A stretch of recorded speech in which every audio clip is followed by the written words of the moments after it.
ఓం శాంతి. సకారాత్మక చింతన అంటే ఏంటి, వాటి గురించి తెలుసుకుందాం.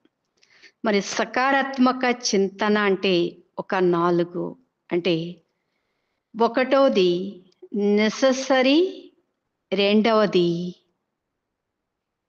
వేస్ట్, మూడవది పాజిటివ్, నాలుగవది నెగటివ్.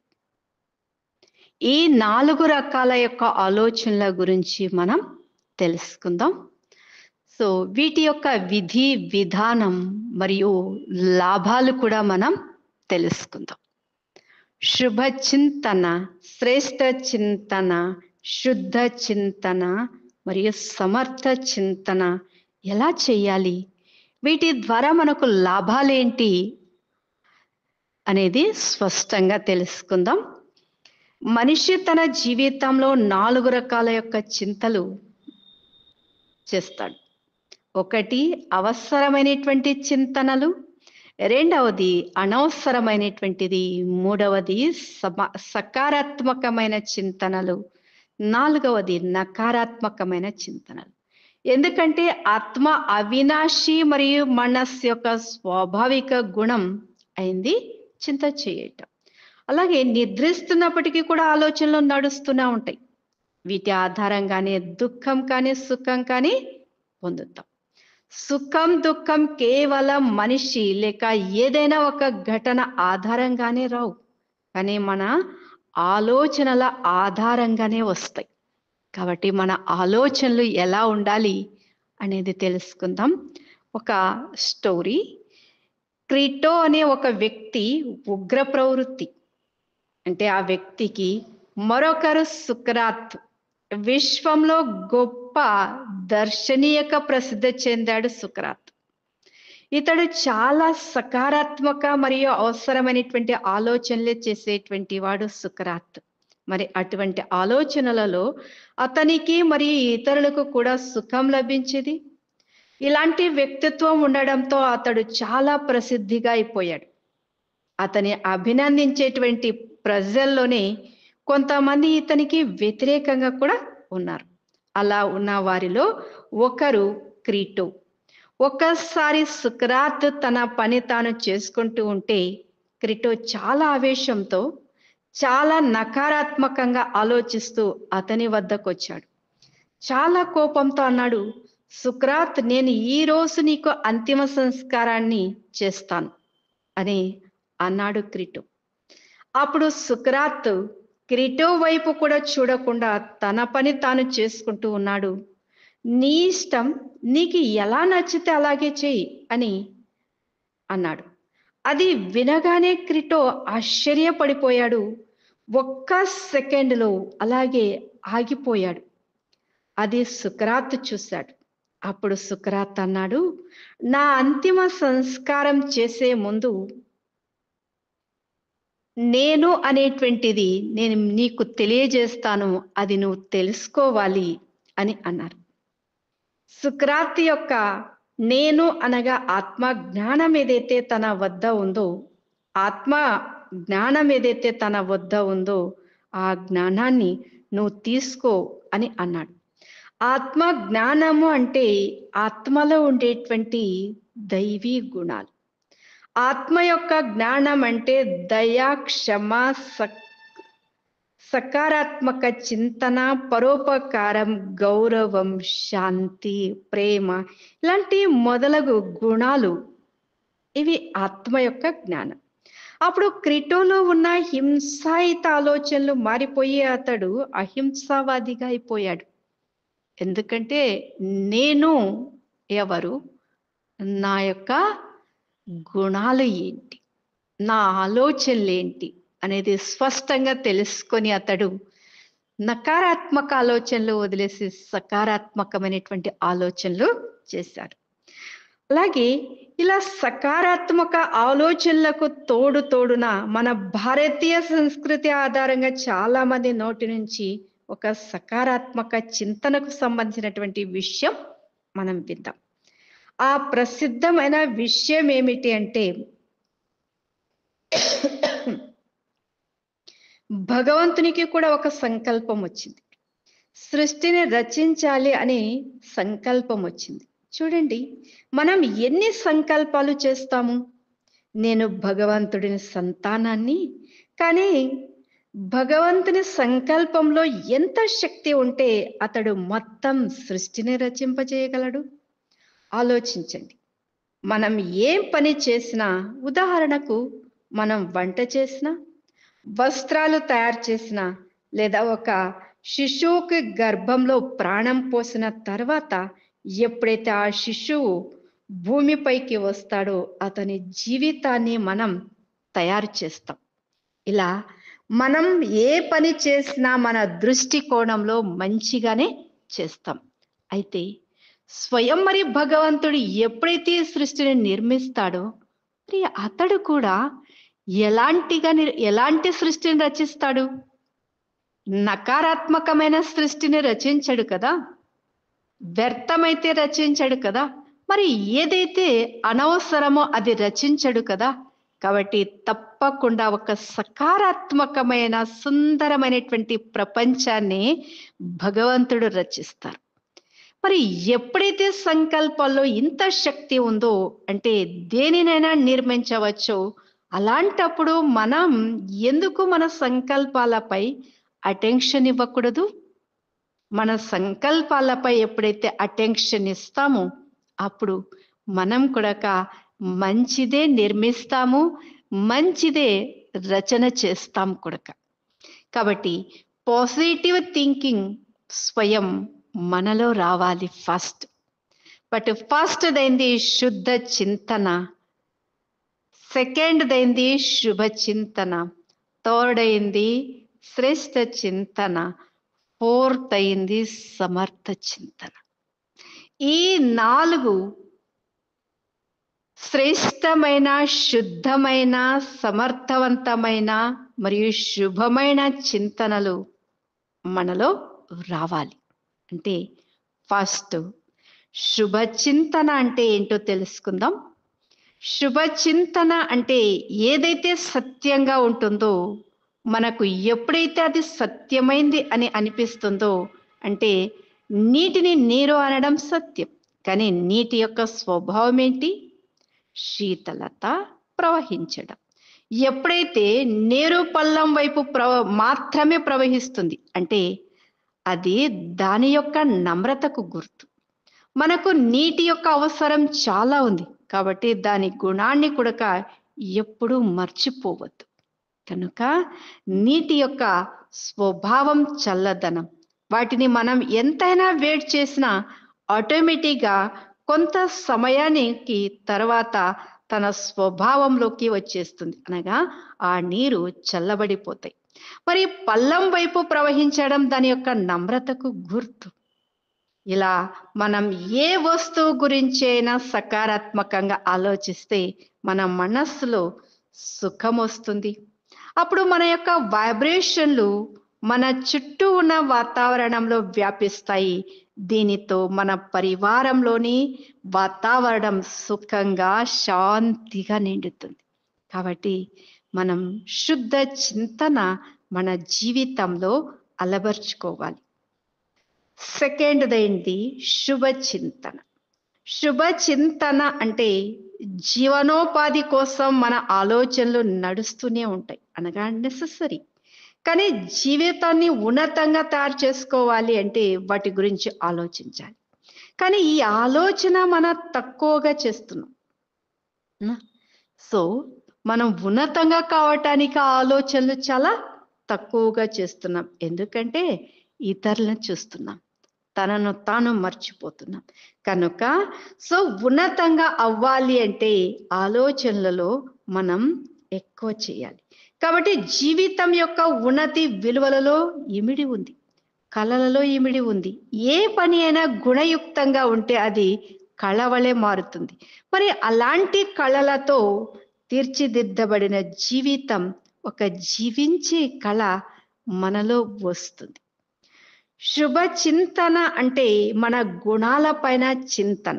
అంటే అసలు మనం ఈ భూమి మీదకి ఎందుకు వచ్చాము? కేవలం జన్మ తీసుకున్నాము, పెద్దగా పెరిగాము, మరియు ఒకరిద్దరికి జన్మనిచ్చాము, తిరిగి వారి పాలన పోషణ చేస్తున్నాం. ఇంతేనా? ఈ విధంగా పశు పక్షాదులు కూడా చేస్తున్నాయి. వాటికైతే ఏ ప్రభుత్వము లేదు, ఏ ఇల్లు వాకిళ్ళు లేవు, కట్టుకోవడానికి బట్టలు లేవు, జాగ్రత్త తీసుకునేటువంటి మనుషులు ఎవ్వరూ లేరు. ఉమ్. మరియు చట్టము లేదు వారికి. కానీ మనిషికి అన్నీ ఉన్నాయి. మనిషికి చట్టం ఉన్నా, ప్రకృతి రెడీగా ఉన్నా, మనిషి మన గురించి ఆలోచించేవాడు ఉన్నా, కేవలం పశువు చేసేది మాత్రమే చేస్తే ఏం లాభం? శుభచింతన అంటే జీవించడానికి తోడుగా జీవితోన్నతి గురించి, జీవన విలువల గురించి ఆలోచించటమే జీవితం యొక్క కళ. మరియు తన గురించి తను ఆలోచించటం అంటే స్వయం ఉన్నతంగా అవ్వాలి, శ్రేష్టంగా అవ్వాలి. నేను శుభచింతనలోనే జీవించాలి అని తనకు తానే ఈ దృఢ సంకల్పం చేసుకోవాలి. అలాగే థర్డ్ అయింది శ్రేష్ట చింతన అనగా పాజిటివ్. శ్రేష్ట చింతన అని దేనినంటారు? ఎప్పుడైనా మనం దేవాలయంలోకి వెళ్ళినప్పుడు లేక ఏదైనా ధర్మ గ్రంథాన్ని వింటున్నప్పుడు గమనిస్తే ఒక సకారాత్మకతను మరియు నకారాత్మకతను చూస్తాం. ఎగ్జాంపుల్, రామాయణంలో తీసుకోండి, రాముడు రావణుడు. ఎప్పుడైనా మనం రామాయణం టీవీలో చూస్తే చాలా ప్రశ్నలు వస్తాయి. సీతకు అంత కష్టం ఎందుకు వచ్చింది? రాముడు ఎందుకు కష్టపడ్డాడు? ఎందుకంత నింద జరిగింది రామునికి అని. మరి ఈ ప్రశ్నలకు జవాబు ఏం దొరుకుతుందండి? రాముడు నుండి జవాబు ఏమొస్తుంది అంటే, ఒకవేళ ఇలా కాకపోతే ప్రజలకు ఆదర్శవంతంగా ఎవరవుతారు? కాబట్టి రాముడే అవ్వాలి. అందుకు రామునికి ఇలాంటి పరిస్థితి వచ్చింది, కష్టం వచ్చింది అని ఈ విధంగా తనకు తానే జవాబు తీసుకుంటాడు. అంటే ఒకవేళ ఇలా కాకపోతే ప్రజలకు ఆదర్శంగా ఎవరవుతారో, కాబట్టి పరివారానికి యుగ యుగాల కోసం, సమాజం కోసం, లోక కళ్యాణం కోసం ఆ మహాపురుషులు దుఃఖాన్ని అమృత సమానంగా స్వీకరించారు. కాబట్టి ఇప్పుడు అన్నదమ్ముల ప్రేమ, మాటకు కట్టుబడి ఉండడం, అసురుల సంహరణ, సమాజ కళ్యాణం ఇవన్నీ ఒక ఆదర్శంగా మన ముందున్నాయి. దీనినే శ్రేష్ట చింతన అంటారు. అందుకోసం శివ పరమాత్మ కూడా అంటున్నారు, ఇప్పుడు మీరు స్త్రీ అయినా పురుషులైనా మీరు ఉండే ఈ సమాజంలో దానంతటా అదే తయారు కాలేదు. మమ్మల్ని మీ పరివారాన్ని తయారు చేయటంలో సమాజం యొక్క సహకారం కూడా ఉంటుందని ఆలోచించారా? మీకు తెలుసు, మీరు ఈ భూమి పైన జన్మ తీసుకున్నప్పుడు ఇల్లు, వెలుగు ఇవన్నీ తయారై ఉన్నాయి. ఇవన్నీ మానవుడు తయారు చేసినవే. తయారు చేసేవాడి కోసం శిక్షణ కూడా తయారై ఉంది. ఎవరైతే శిక్షణను ఇచ్చారో వారు శిక్షణను తీసుకొని సాహిత్యాన్ని తయారు చేశారు. అయితే ఆలోచించండి, మీ ఒక్కరి జీవితం వెనక ప్రకృతితో పాటు మానవుని సహకారం ఎంత ఉంది?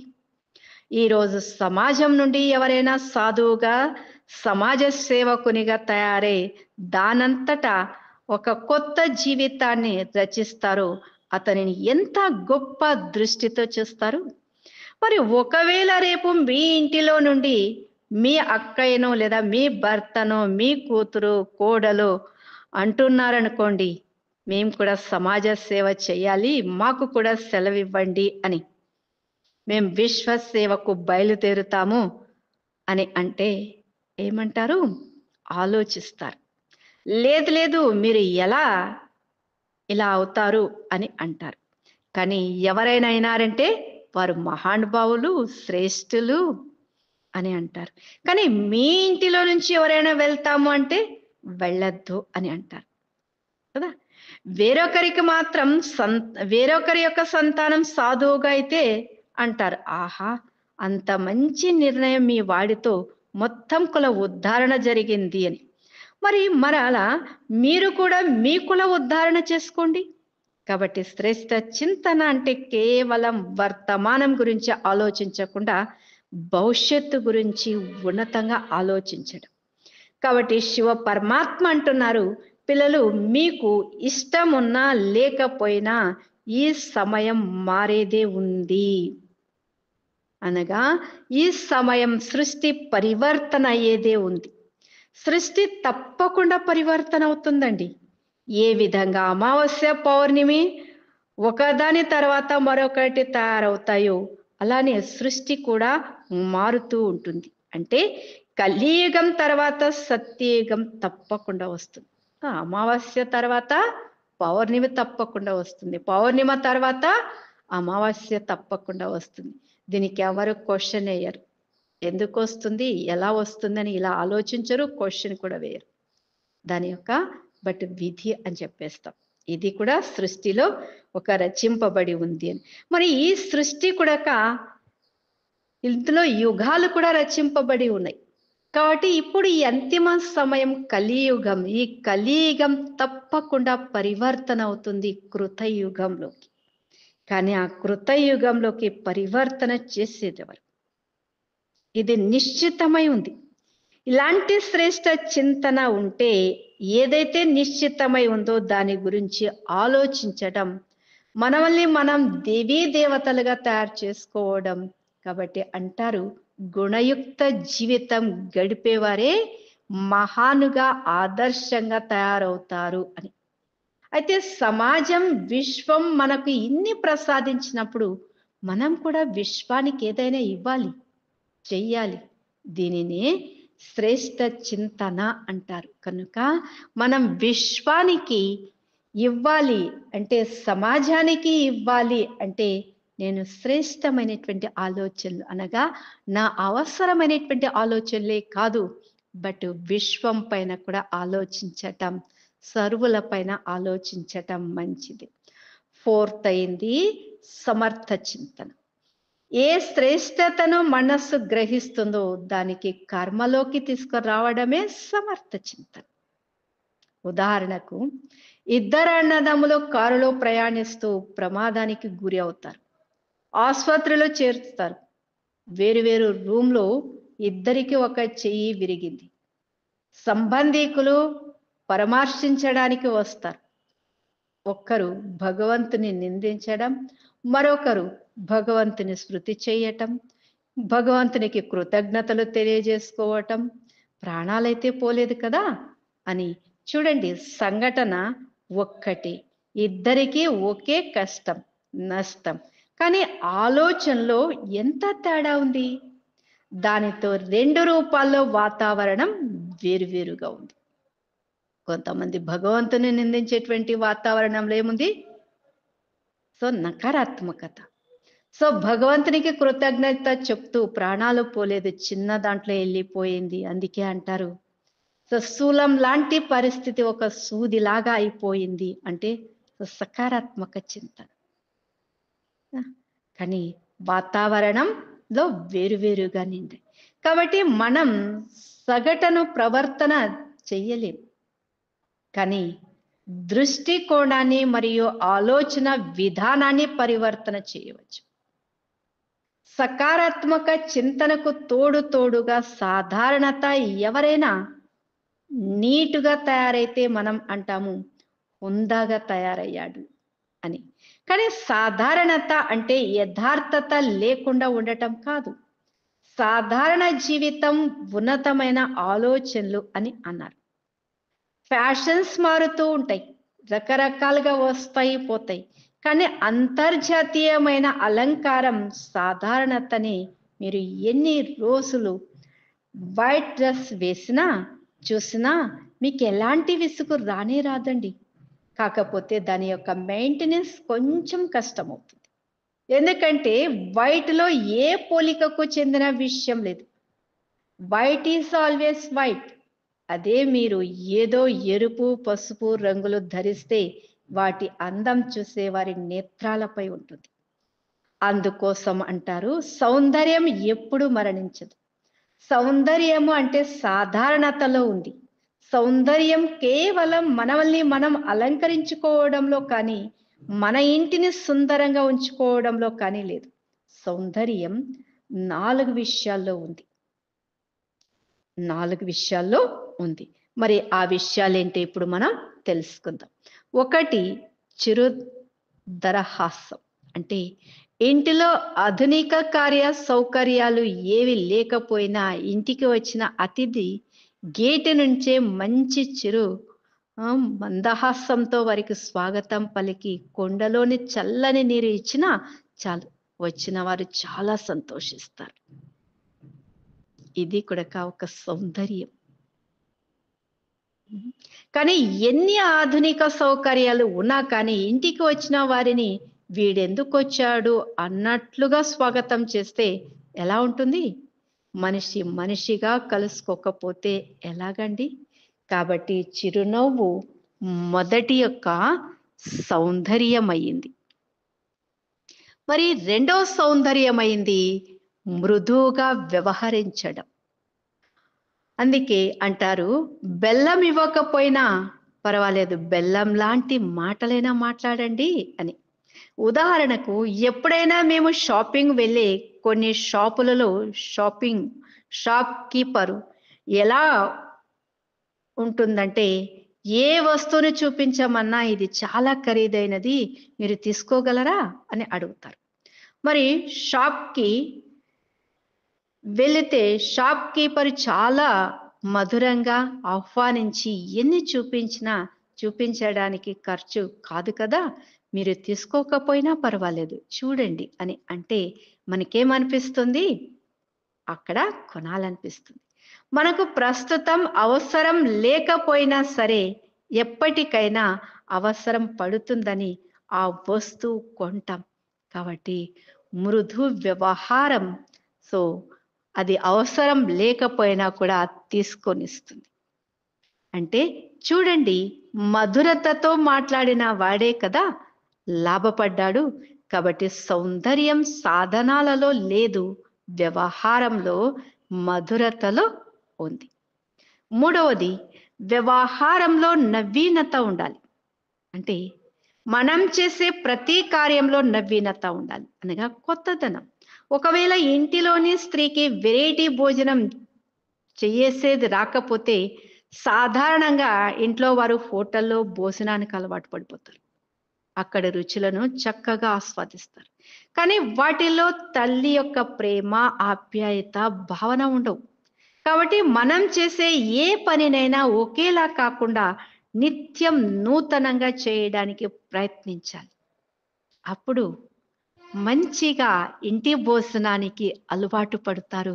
ఇంటిలో ఉండేటువంటి భోజనం చేయటం వల్ల ఒకటి ఆరోగ్యంగా ఉంటారు, వ్యవహారంలో పరివర్తన అవుతుంది, మరియు తన యొక్క జీవితమే ఉన్నతంగా తయారు చేసుకోగలుగుతారు. కనుక భోజనంలో అంతటి శక్తి ఉందండి. నాలుగవది, బాహ్య ఆకర్షణ, అనగా శరీరం యొక్క సౌందర్యం. బాహ్యంగా అలంకరించుకోవడం అంటే ఆకర్షించడం. ఉదాహరణ, వినోబాబే ప్రయాణం చేసే రైల్లో కొందరు మహిళలు కూడా ప్రయాణిస్తూ ఉన్నారు. మార్గం మధ్యలో ఒక స్టేషన్ వద్ద పువ్వులు అమ్మడం చూసి ఆ మహిళలు కిందికి దిగి అవి కొనుక్కొని తలలో పెట్టుకున్నారు. మరి నవ్వుతూ సంతోషంగా ట్రైన్ ఎక్కి తమ తమ సీట్లలో కూర్చుండిపోయారు. ఇది గమనిస్తూ వినోబాబే ఒక మహిళను పిలిచి అడిగారు, మీరు ఈ పువ్వులు ఎందుకు తలలో పెట్టుకున్నారు అని. ఆమె ఏం జవాబు చెప్పకపోగా రెండవ మహిళ వెంటనే అన్నది, అవి సుందరంగా ఉన్నాయి కాబట్టి అని. అప్పుడు వినోబాబే ప్రశ్నించాడు, ఆ సౌందర్యాన్ని మీరు చూడగలరా అని. జవాబిచ్చింది, చూడలేము అని. మరి అప్పుడు వినోబాబే అన్నారు, మీరు చూడలేని సౌందర్యం ఇతరులపై చెడు ప్రభావాన్ని, అంటే దైహిక ఆకర్షణ కలిగించే సౌందర్యం ఎందుకండి అని అన్నారు. అంటే కాబట్టి సౌందర్యం సంకల్పం యొక్క పవిత్రతలో ఉంది, నేత్రాల భావంలో ఉంది. అంటే ఆత్మీయ యొక్క దృష్టి, సోదర సోదరుని యొక్క భావం, వసుదైవ కుటుంబం యొక్క భావంలో ఉంది. బాహ్య సౌందర్యం కంటే ఆంతరికంగా సౌందర్యం మంచిది. కోరికలు చాలా చాలా ఉత్పన్నమవుతాయి. వాటి వెంట ఎంత పరిగెత్తినా మీరు ఎన్నింటిని పొందినా మీ మనస్సు మాత్రం సంతుష్టపడదు. అలాగని ఏమీ తీసుకోకుండా ఉండకూడదు. కాబట్టి ఏమి అవసరమో మనం కొనుక్కోవాలి. వాటి నుంచి కూడా మనం ఆనందాన్ని పొందాలి. కానీ జాగ్రత్త పడాలి. మన కోరికలు మన తండ్రిను, కొడుకును, భర్తను అక్రమ సంపాదన వైపుకు దారి తీసే విధంగా ఉండకూడదు. కాబట్టి మంచివే ఆలోచించాలి, మంచి పనులు చేయాలి, మంచి పనులు చేయించాలి. ఇందులో మనం అటెన్షన్ పెట్టాలి. అందుకోసం అన్నారు కోరిక అవిద్యకు సంతానం అని. అంటే ఎప్పుడైతే కోరిక పుడుతుందో అప్పుడు మనలోని వివేకం నశిస్తుంది. అవిద్య, అజ్ఞాని. అందుకే అన్నారు ఇచ్ఛా మాత్రం అవిద్య. ఇదే అన్నింటికంటే పెద్ద సాధారణత మరియు అలంకారమైంది. కాబట్టి ఒకవేళ మన అవివేకులుగా కోరికల వెంట పరిగెడితే మన సమయం, సంకల్ప శక్తి, ధనం అన్నీ నష్టపోతాం. మరి ఇవన్నీ నష్టపోకుండా ఉండాలి అంటే రాజయోగ సాధన మనకు ఎంతో ఆధారపడుతుంది. మరి కోరికలను అణిచివేస్తుంది. దీనితో మన సంపదలన్నీ పొదుపవుతాయి. రాజయోగం అంటే యోగ్యతలను నింపుకోవడం, ఆలోచించే యోగ్యతన నడుచుకునేటువంటి యోగ్యత. ఎప్పుడైతే ఇవన్నీ మన జీవితంలో వస్తాయో అప్పుడు అంటారు ఈ సంసార మహాసముద్రం, మా జీవితం అనే నావ భగవంతుడే తీరానికి చేర్చాలి అని.